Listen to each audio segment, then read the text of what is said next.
Hello what's up guys, मेरा नाम है ऋषभ कुमार और वेबसाइट डेवलपमेंट के इस बूट कैम्प में मैं आपका स्वागत करता हूं। तो चलिए शुरू करते हैं।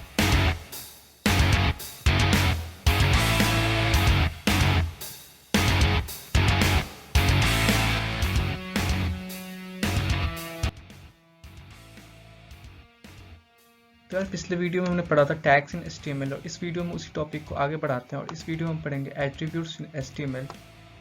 आगे बढ़ते हैं। ओके यार, तो हम पढ़ते हैं एट्रीब्यूट्स क्या होता है एचटीएमएल में।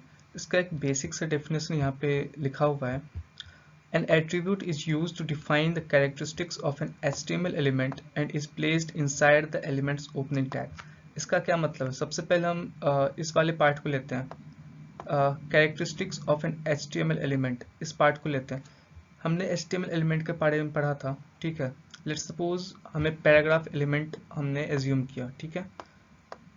पैराग्राफ एक एलिमेंट है जो कि पैराग्राफ्स लिखने के लिए यूज किया जाता है किसी भी HTML फाइल में, ठीक है। पैराग्राफ एक एलिमेंट है और यहाँ पे देखो, an attribute is use to define the characteristics of an HTML element, यानी कि इस पैराग्राफ एलिमेंट का के बारे में वो कुछ एक्स्ट्रा इंफॉर्मेशन दे रहा है, उसका कैरेक्टरिस्टिक बता रहा है एक एट्रीब्यूट, ठीक है। किसी भी एलिमेंट के बारे में कुछ कुछ एक्स्ट्रा चीजें बताता है, वही होता है हमारा एट्रीब्यूट। और इसे कहाँ लिखा जाता है? इसे लिखा जाता है placed inside the elements opening tag, ठीक है।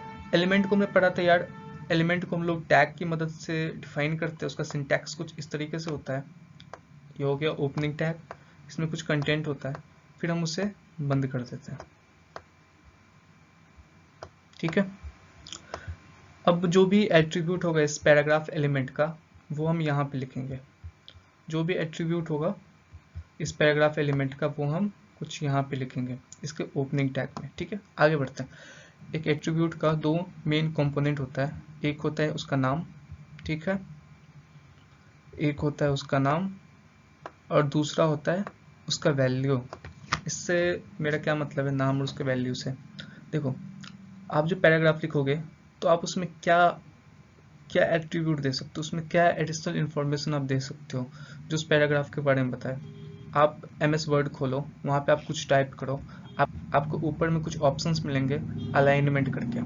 आप टेक्स्ट को या तो लेफ्ट अलाइन कर सकते हो, या फिर आप राइट अलाइन कर सकते हो, या फिर उसको एकदम सेंटर में अलाइन कर सकते हो। अलाइनमेंट का यही मतलब है, आप या तो लेफ्ट करो या फिर राइट करो या फिर सेंटर करो। तो वही केस होता है इस पैराग्राफ एलिमेंट में, ठीक है। तो पैराग्राफ एलिमेंट का एक एट्रीब्यूट हो गया अलाइन, और अलाइन उस एट्रीब्यूट का नाम है, और उसमें वैल्यू आएगी या तो लेफ्ट या फिर सेंटर या फिर राइट, ठीक है। इसके बारे में हम एक एग्जांपल की मदद से समझते हैं और फिर हम अपने VS कोड में जाएंगे और कुछ एट्रीब्यूट्स के बारे में पढ़ेंगे। आगे बढ़ते हैं। तो एक एग्जांपल लेते हैं। ये हमारा चिंटू। चिंटू को सब लोग जानते हो यार, आजकल बहुत फेमस बच्चा ही है, ठीक है। और ये चिंटू की मम्मा है। चिंटू को जूते खरीदने हैं, इसके लिए वो अपनी मम्मा को बोलता है कि मम्मा मुझे जूते खरीदने हैं, मुझे शॉपिंग मॉल ले चलो। ये एक शॉपिंग मॉल है, यहाँ पे बहुत सारे स्टोर्स होते हैं। वहीं पे एक स्टोर है जूतों का। जो स्टोर कीपर है, जो जो शॉपकीपर है, उसने पूछा चिंटू से, बेटा तेरे जूते का नंबर क्या है? तो चिंटू ने बोला, अंकल मेरे जूते का नंबर 5 है, आप मुझे 5 नंबर का जूता दे दो। यहाँ पे शू नंबर क्या है, यहाँ पे शू साइज आखिर है क्या? वो उसका एट्रीब्यूट हो गया जो कि बता रहा है कि यार ये जो चिंटू है वो इस वैल्यू के जूते को पहनता है। देखो यार, चिंटू ने बोला कि अंकल मैं 5 नंबर के जूते को पहनता हूँ, ओके। तो यहाँ पर ये जो शू नंबर है, यहाँ पे ये जो शू नंबर है, वो इस जूते के बारे में बता रहा है, जूते के बारे में एक्स्ट्रा इन्फॉर्मेशन प्रोवाइड करवा रहा है कि नहीं? बता रहा है कि ये जो चिंटू है वो 5 नंबर के जूते को पहनता है, तो वही उसका एट्रीब्यूट हो गया। तो आगे बढ़ते हैं। आगे हम VS कोड में और एग्जांपल्स लेते हैं, उससे आपको और क्लियर होगा। आगे बढ़ते हैं। अपने VS कोड में आ चुके हैं। सबसे पहले हम अपने फोल्डर को खोल लेते हैं जो हमने लास्ट क्लास में बनाया था। तो ये था फोल्डर पैलेट्स, सेलेक्ट फोल्डर। तो फोल्डर खुल चुका है। हमने पिछले वीडियो में इतना कुछ पढ़ा था टैग्स के बारे में। अब इसको हम आगे बढ़ाते हैं। हम एक नया फाइल बना लेते हैं चैप्टर 1 के अंदर, tut2.html, ठीक है। अब आपको Shift+1 प्रेस करना है और एंटर दबाना है, इससे बॉयलर प्लेट आ जाएगा। मैं इसका टाइटल दे देता हूँ एट्रीब्यूट्स इन HTML। ठीक है यार, एक बार और आपको बताना चाहूँगा एट्रीब्यूट्स क्या होता है। एट्रीब्यूट्स वो होता है जो किसी भी HTML एलिमेंट्स के बारे में एडिशनल इंफॉर्मेशन हमें बताता है। देखो यार, मैंने लास्ट वीडियो में भी आपको बहुत बार एक वर्ड का यूज़ किया होगा, एडिशनल इंफॉर्मेशन। मैं इसलिए किया था जिससे आप एट्रीब्यूट से थोड़े बहुत फेमिलियर हो जाओ इस वीडियो में। देखो सबसे पहला एट्रीब्यूट यहाँ पे देखो यार, HTML lang equals to en, है कि नहीं। ये बता रहा है कि जो HTML है वो इंग्लिश उसका लैंग्वेज होने वाला है। ये उसका एक एट्रीब्यूट हो गया, इस HTML टैग का, इस HTML एलिमेंट का एक एट्रीब्यूट हो गया। एग्जांपल लेते हैं एक एंकर टैग का, मैं लास्ट क्लास से पढ़ा था। मान के चलो मैंने यहाँ पे फेसबुक लिखा और यहाँ पे मैं फेसबुक का URL दे देता हूँ। यहाँ पे होगा इस tut1.html, यहाँ से मैं इसको कॉपी करता हूँ, Ctrl+C, और यहाँ पे मैं इसको पेस्ट कर देता हूँ डबल कोट्स के अंदर। ठीक है, अब देखो यार, ये जो एंकर टैग है इसमें जो ये href वाला पार्ट है, ये href वाला पार्ट, ये क्या है यार, ये एट्रीब्यूट है इस एंकर टैग का। ये हमें एक्स्ट्रा इन्फॉर्मेशन दे रहा है, एडिशनल इन्फॉर्मेशन दे रहा है इस टैग के बारे में, कि ये जो टैग होने वाला है ये इस वाले URL पे यूजर को रीडायरेक्ट करवाएगा। एट्रीब्यूट का वही मतलब है, एडिशनल इन्फॉर्मेशन प्रोवाइड करवाना किसी भी टैग का। ठीक है, अब लेट सपोज यार मैंने यहाँ पे एक और एंकर टैग लिखा, बट ये आपस में अलग कैसे होंगे, अलग होंगे ये जो href है इसके बेसिस पे। यहाँ पे मैं फिर से ट्विटर लिख सकता हूँ, यहाँ पे मैं इंस्टा लिख सकता हूँ, और मान के चलो मैंने इस पे URL यही वाला कॉपी करके यही पेस्ट कर दिया, बट अभी भी ये तीनों जो एंकर टैग है वो एक ही URL पे रिडायरेक्ट करवा रहे हैं। ठीक है, चाहे वहाँ पे फेसबुक लिखा हो, ट्विटर लिखा हो, इंस्टा लिखा हो, फिर भी ये लोग फेसबुक पे ही रिडायरेक्ट करवाएंगे। ये जो href वाला पार्ट है जहाँ पे हम लोग URL एंटर करवाते हैं, वो उसका एट्रीब्यूट हो गया किसी भी एंकर टैग का। वो बताता है कि ये जो एंकर टैग होने वाला है वो कौन से वेबसाइट पे यूज़र को रिडायरेक्ट करवाएगा। इसके अलावा हमने एक और देखा था, टारगेट इक्वल्स टू ब्लैंक। अगर हम ये यूज़ नहीं करेंगे टारगेट इक्वल्स टू ब्लैंक, तो वो सेम वेब पेज पे ही उस वेबसाइट को खोल देगा, फेसबुक को खोल देगा। दिखाता हूँ आपको फिर से, इसको मैं ओपन विथ लाइव सर्वर करता हूँ। देखो फेसबुक क्लिक किया, देखो फेसबुक पे क्लिक किया, ये नया वेब पेज खुल गया क्योंकि हमने यहाँ पे टारगेट को ब्लैंक करा था, है कि नहीं। देखो टारगेट इक्वल्स टू ब्लैंक। अगर मैं इसको हटाता हूँ, Ctrl+S से सेव, इसको मैं हटाता हूँ और इस पर क्लिक करूँगा, इस सेम वेब पेज पे ओपन हो रहा है। ठीक है, but target equals to blank करने पे नया वेब पेज खुल जाएगा। ये भी इसका एक एट्रीब्यूट हो गया इस एंकर टैग का, क्योंकि ये बता रहा है, ये एडिशनल इन्फॉर्मेशन दे रहा है इस टैग के बारे में कि ये जो लिंक है वो किसी नए टैब पे ओपन होगा, यूज़र को किसी नए टैब पे रिडायरेक्ट किया जाएगा इस लिंक के थ्रू। ठीक है, तो उसका एक एट्रीब्यूट हो गया। इसके अलावा एक और टैग हम पढ़ते हैं आज, इमेज टैग के बारे में। आपने देखा होगा बहुत सारे वेबसाइट्स पे इमेजेस लगे होते हैं, उसके लिए हम लोग इमेज टैग का यूज़ करते हैं, इमेज src alt। इसका क्या मतलब है यार, आपने जो इमेज लगाना है वो कहीं ना कहीं तो आपके फाइल में होना चाहिए, आपके किसी फोल्डर में होना चाहिए, तो हमें यहाँ पे उसका पाथ देना पड़ता है। ये जो src है इसका मतलब सोर्स हो गया। इस पर अगर आप होवर करोगे तो देखो यार, यहाँ पे लिखा हुआ है कि जो src है वो उसका पाथ होने वाला है कि आपका जो इमेज है वो आखिर आपके फोल्डर में कहाँ पे है। ठीक है, तो एक तरह से ये भी इस इमेज टैग का एट्रीब्यूट हो गया, क्योंकि ये बता रहा है, एडिशनल इन्फॉर्मेशन दे रहा है कि इमेज टैग का पाथ क्या होने वाला है। और ऑल्ट क्या है, ऑल्ट को भी हम छोड़ देते हैं, मैं आपको बताता हूँ थोड़ी देर में। पहले हम यहाँ पे एक इमेज को लाते हैं, तो मैंने एक इमेज डाउनलोड करा हुआ है।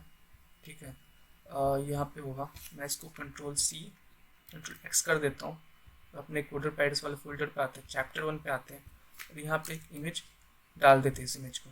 ठीक है, वापस VS कोड में आते हैं, साथ में साथ क्रोम खोलते हैं। अब यार देखो, मैं यहाँ पे इस इमेज का सोर्स लिखूंगा, ये हमारे कहाँ पे, ये हमारे चैप्टर 1 वाले फोल्डर में है और हम अभी उसी की डायरेक्टरी में। तो मैं सिंपल example.jpg लिखना है, जो भी आपके इस पिक्चर का नाम है, जो भी आपके फोटो का नाम है। Ctrl+S सेव, ये देखो यार पिक्चर आ चुका है। देखो आ गया। अगर एक बार और दिखाता हूँ, यहाँ पे मैंने सोर्स नहीं दिया, ये हट गया। मैं फिर से सोर्स देता हूँ, कंट्रोल एस सेव। ये फोटो आपके वेबसाइट पे आ चुका है, आपके वेब पेज पे आ चुका है। लेट्स सपोज मैंने यहाँ पे कुछ गलती कर दिया, मान के चलो मैंने यहाँ पे इमेज का नाम अलग कर दिया, या फिर सोर्स में मैंने कुछ गड़बड़ी कर दिया इमेज के पाथ में, कंट्रोल एस सेव। ये देखो यार कैसे आ रहा है, मैं इसको कमेंट करता हूँ, देखो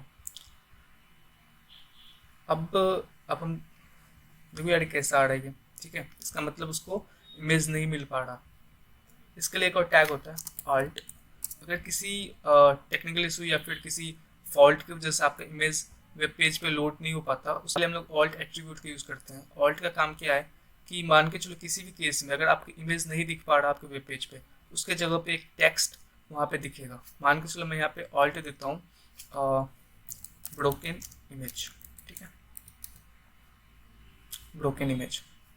अब अगर मैं इसके सोर्स को सही कर देता हूँ example.jpg, तो क्या अब भी ये ब्रोकन इमेज दिखेगा?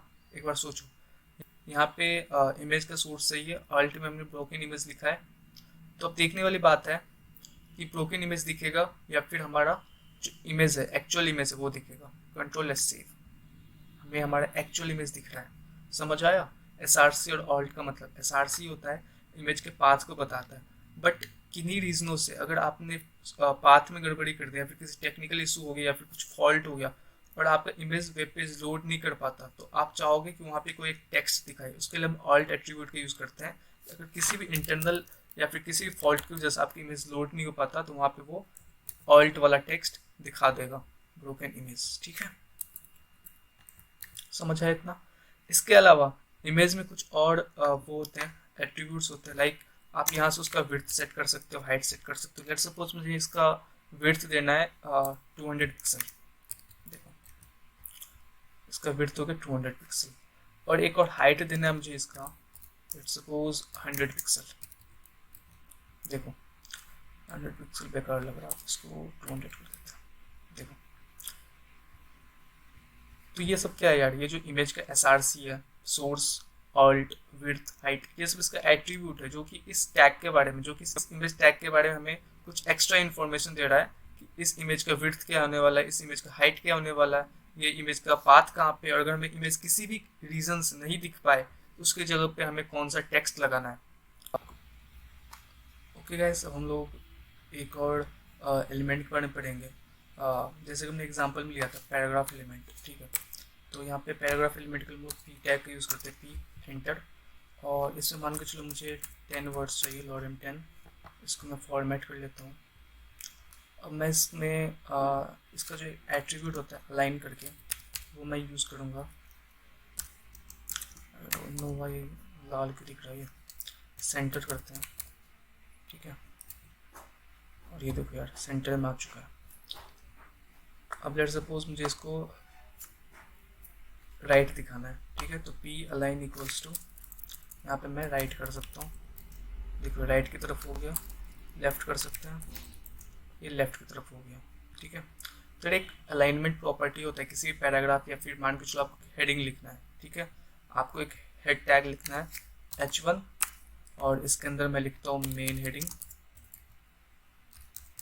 और इसमें एक अलाइनमेंट दे देता हूँ, align equals to let's suppose centre. देखो यार